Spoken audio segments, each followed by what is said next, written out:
What's up, guys? Welcome back to the channel. I'm back again. This is, I think, the beginning of day 11 of being off of the Kratom extracts. Again, just to recap, if you've not seen my other videos, I am still taking right around 10 grams of Kratom powder per day, but I've still been going through withdrawal. Not so much during the day, but specifically at night, I've been still having a lot of trouble sleeping, including last night. Now, I was able to put together a longer stretch of sleeping. When I first fell asleep, I actually was able to fall asleep for about 4 hours, which is an improvement. I will say that is an improvement, because at first, the first several days, I mean, I was waking up every hour at least. And then there were periods of time throughout the night where I wasn't sleeping at all. I just want to say this: if you're coming off of Kratom cold turkey, then there just kind of is no magic pill. You know, you need to just go ahead and, depending on how much you were taking, you kind of just need to go ahead and accept that you're not going to sleep very well or at all for several days probably. If you're on a low dosage of it and you're quitting cold turkey, you may have 2 or 3 nights of being uncomfortable. Then maybe night 3, 4, 5, you'll probably start getting a little sleep, and it probably will get incrementally better. If you're on a larger amount, like if you're on the Kratom extracts, or if you're one of those people that's taking 20, 30 grams of Kratom per day, I hate to tell you, but if you quit cold turkey, you're probably going to have a good 7 to 10 days where you're just not hardly sleeping at all.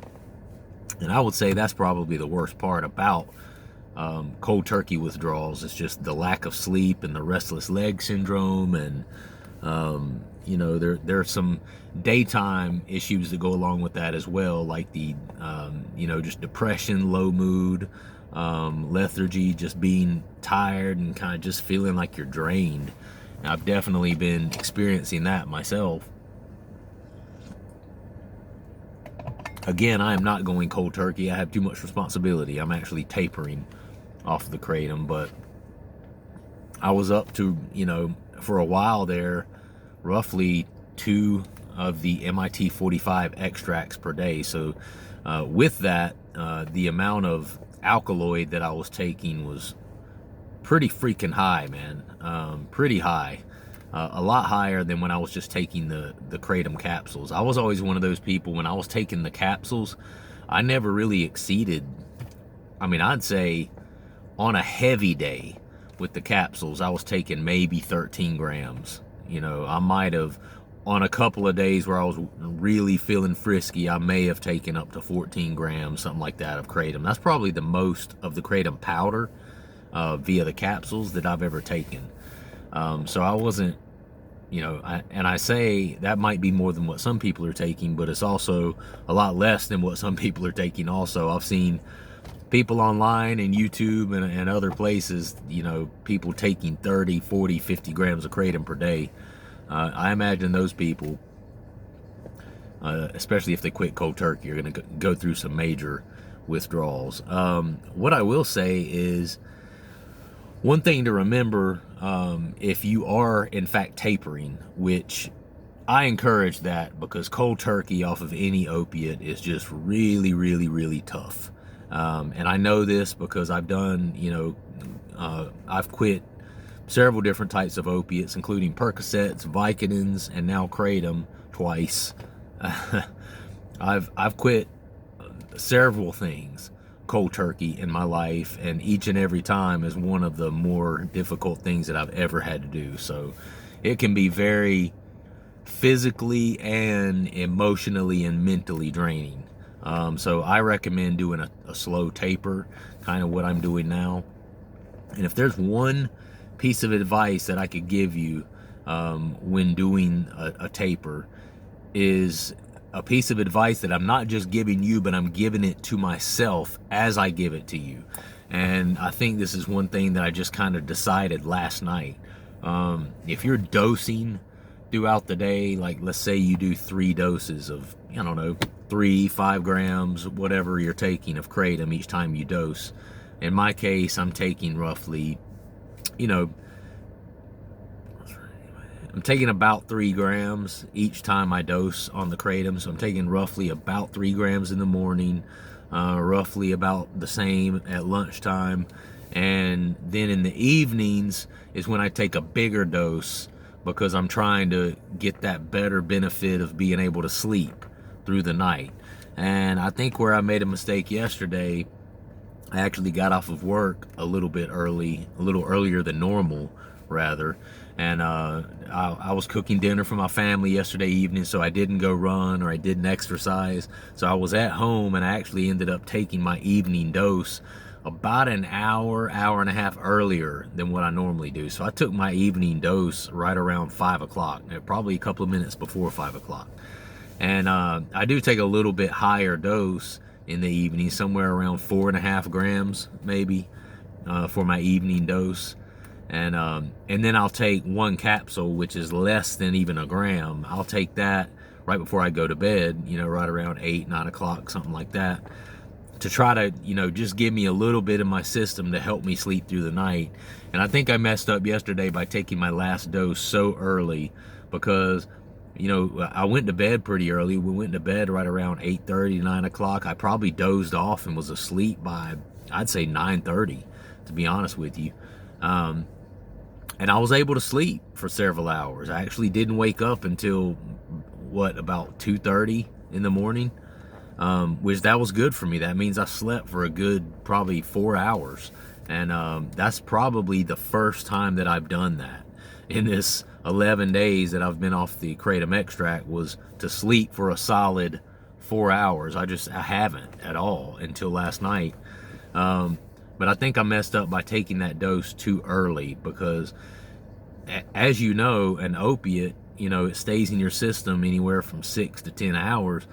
And once the larger amount of that starts to, your body starts to deplete it out of your system, starts to get rid of it, you will immediately start to kind of have some discomfort and some withdrawal and stuff associated with that opiate leaving your system. And that's what I was dealing with. And I had to get up in the middle of the night, make myself a chamomile tea, try to go back to sleep. And the problem, for me at least, with getting up in the middle of the night and doing something like that, drinking a chamomile tea, is, it kind of made me sleepy, and I drifted off again a couple of times. But it runs right through you, man. Something like a tea or something like those calming teas, they're very much a diuretic. And for me, I'll drink it, it'll help me get sleepy, but then I'm up in an hour, my bladder wakes me up within an hour, and I'm having to go piss. And then I'll have to do that a couple of more times throughout the night. So something that's just really frustrating. And I think that, this is my 11th day now without the extract, and my sleep is still not where it needs to be. And I'm somewhat surprised about that, to be honest with you. And I'm sure there's some other factors causing it, but that's kind of where I'm at. I think I was supposed to get some magnesium in the mail yesterday, that calming magnesium. I had my wife order me some of that. It was supposed to come yesterday. It did not. It was delayed. So that is actually supposed to come today now. So hopefully I'll be able to use some of that this evening, and maybe, I can get some sort of relief and effect, calming effect, since that's what it's called, calm. Maybe I can get some sort of calming effect from that, and I can sleep a little bit better throughout the night, because I'm tapering. So one thing that I'm really, really trying very hard to avoid doing is taking more kratom. When I wake up at 1, 2 o'clock in the morning, I know I could go in and take 3 or 4 more kratom capsules, and it would just knock that all out, and I would be fine. I'd probably go ahead and sleep through the night. Might have to get up once or twice to urinate, but I would be able to sleep fine. But if I do that, then I'm starting to take a larger amount of kratom again. So I'm trying to keep it what I'm currently taking, which is about 10 grams total per day, and I'm not trying to exceed that. Because if you exceed that, then you're in effect digressing or regressing with your tapering habit. You need to be cutting that down, not increasing it as the days go by. So I'm pretty much a stickler on that when I'm tapering off of something like this, and I try not to go up in the amount that I'm taking and stuff like that, which is probably one of the reasons I'm struggling. But anyway, I think I'm going to start calling this channel, like drug addict stories of Corey, or stories of the deceitfulness of a drug addict. I don't know what I'm going to call it, but I should be calling it that, because I'm about to share with you another story where I was being deceitful as a drug addict. Because as you know, as a drug addict, especially an opiate addict, that's what you do. You lie, you deceive, you steal, you do whatever it is to get the drug that you're addicted to. You'll do that, and I was no different. That's not me now. I'm completely honest with everyone in my life at this point, but these are tales from my past. But another story I have is one that, again, took place in my active addiction to like Percocets, Vicodins, those sort of things. Again, probably 15 to 20 years ago this took place, and it actually has to do with the same young lady that I was dating, which I will not say her name. This is related to the same. I already shared one story about this young lady, and it's interesting that she seems to be in most of my stories so far, but she's the person that I happened to be dating at the time that I was going through the most difficult part of this addiction. And she just is the one that happened to be there. So she was kind of collateral damage, I guess.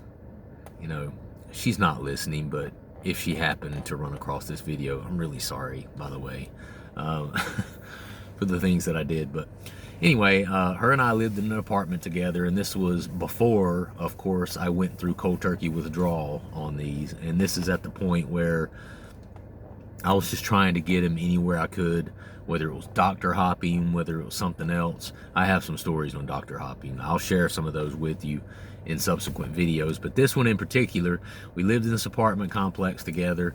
I was recently separated. I'm not sure if I was divorced yet from my first wife, but I was at least separated, and was living out on my own at this time in an apartment complex. Met this girl.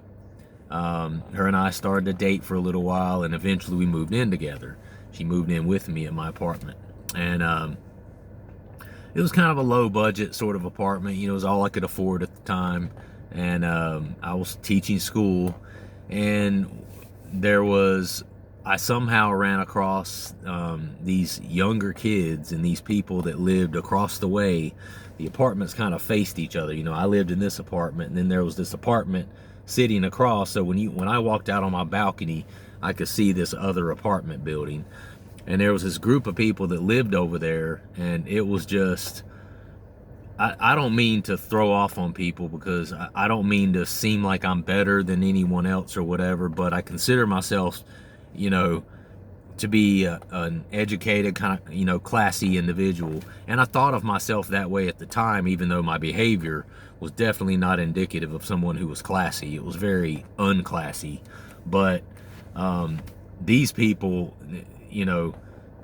I might have looked classy on the outside, but I was a demon on the inside, because I was in active addiction. I could not tell the truth. I couldn't be real with anyone. I was lying to everyone, including myself and my close family. And I ran into these people. I was maybe early 30s at that time, and there was this guy who was maybe early 20s at the time, real skinny, punk white kid with his teardrop tattoo right beside his eye right here, had a couple of neck tattoos, and he smoked. He did pills. You could just tell.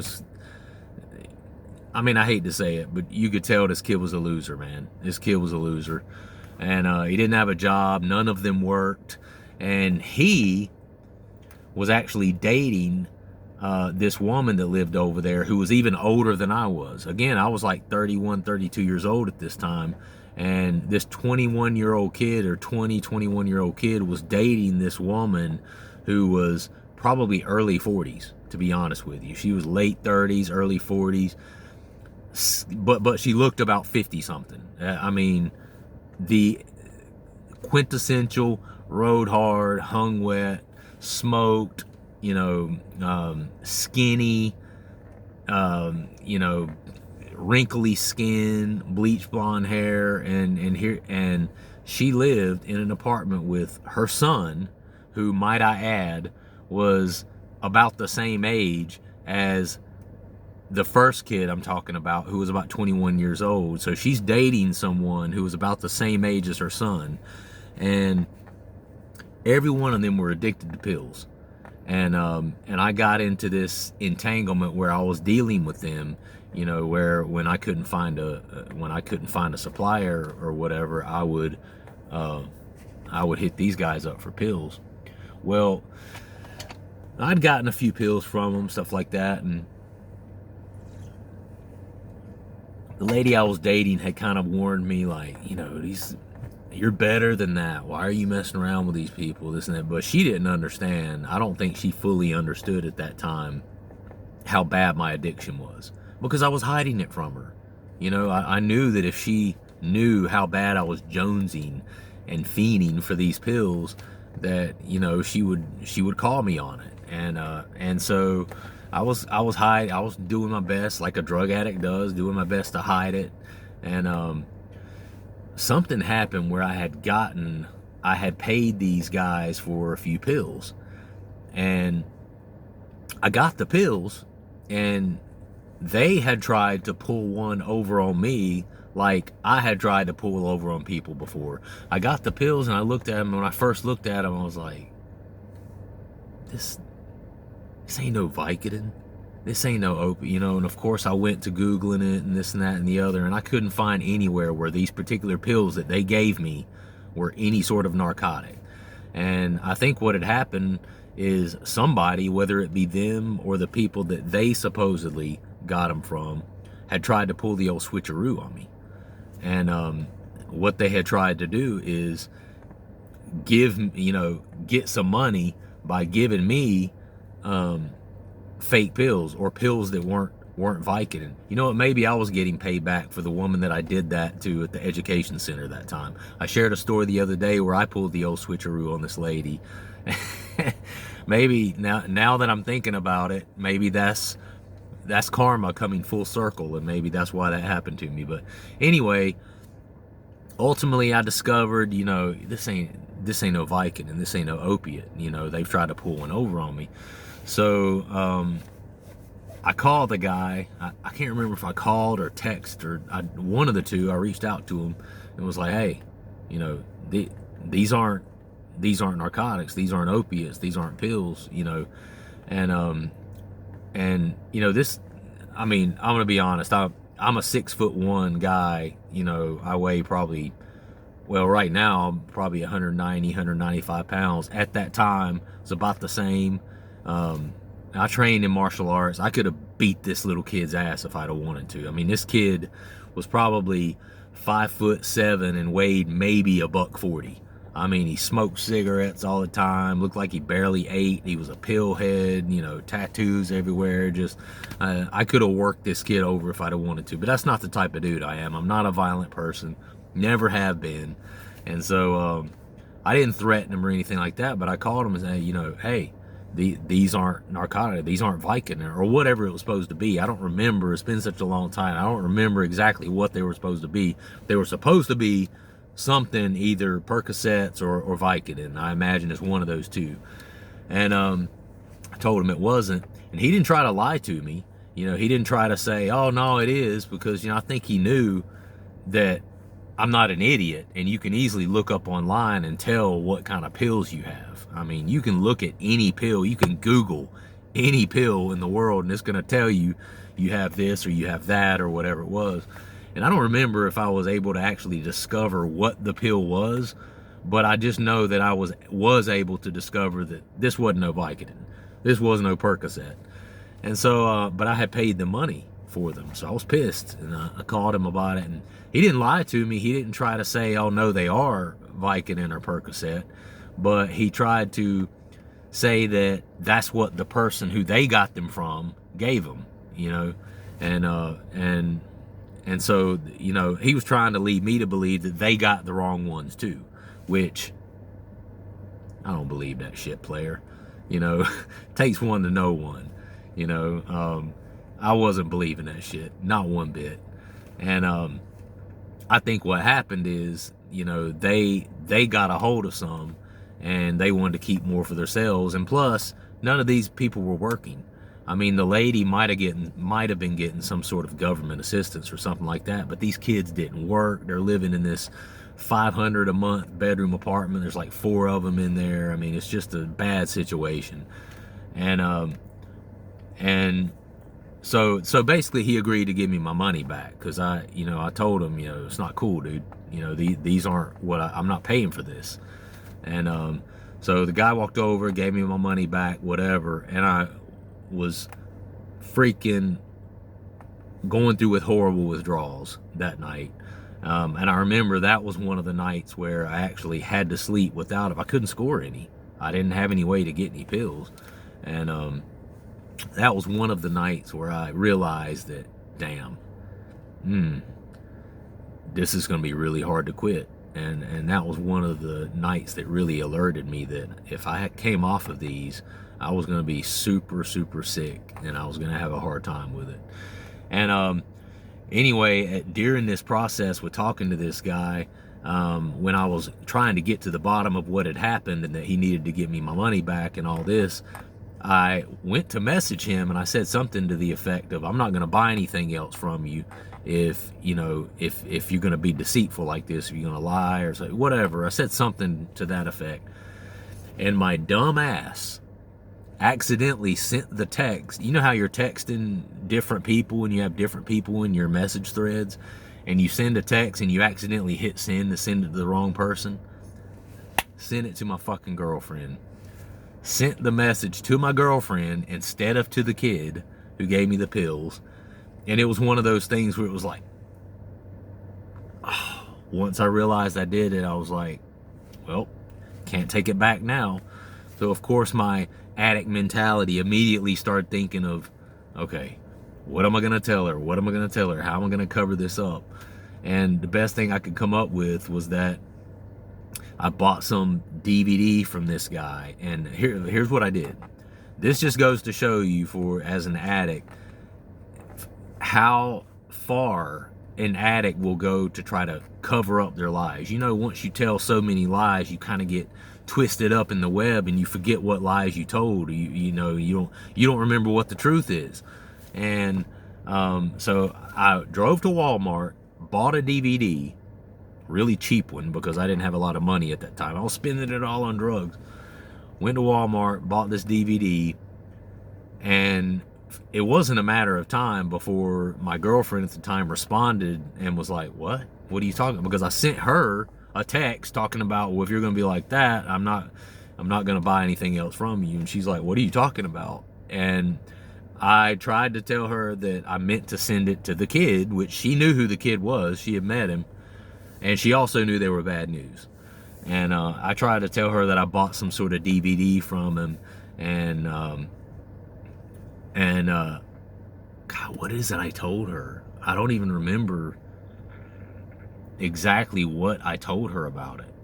I just remember going to Walmart, buying this DVD, and actually getting the receipt for it and everything, so that I could show her a DVD that I supposedly bought from. It was something like I bought the DVD, and then I told her something like that it didn't work, or it was scratched up and it just wouldn't work. And I had told her something like that, and that's the reason I was telling him, because when the text that I sent to her didn't say anything about pills. It said something to the effect of, hey, if you're going to be dishonest and lying and shit, I'm not going to buy anything else from you. That's all it said. It didn't say anything about pills.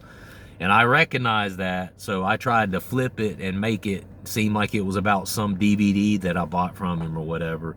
And I just remember her being like, Corey, no, she didn't believe me, or at least she acted like she didn't believe me. And I think it was one of those things where she wanted to believe me, but she didn't believe me. And but it just goes to show, I went and bought that DVD, and I bought that DVD just so that I could tell that lie to her and try to make her believe it, because I didn't want her to break up with me. And I was out there, I needed her to be there because, for one thing, I was out there in my apartment, by myself. And if I would have stopped and gotten off drugs, I probably could have paid for it by myself, because I was teaching school. I was making, not a ton of money, but I was making a professional salary. But I was flipping with my money because I was in the throes of a drug addiction.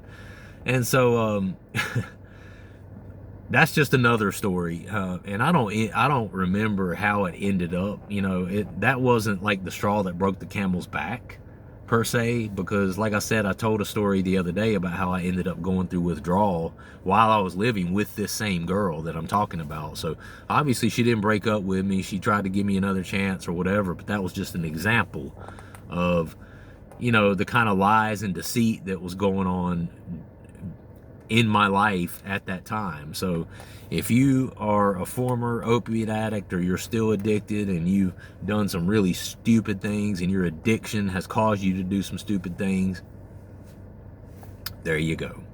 Maybe that'll make you feel better. You're not the only one. Anyone that goes through an addiction to something like that is a liar, basically. And I know people try to separate those two. Well, just because you're a drug addict doesn't mean you're a liar. Well, no, you're a liar. You have to be. You have to learn to be a liar, so that everybody in your life that loves you doesn't just walk out on you. You have to learn to be a liar.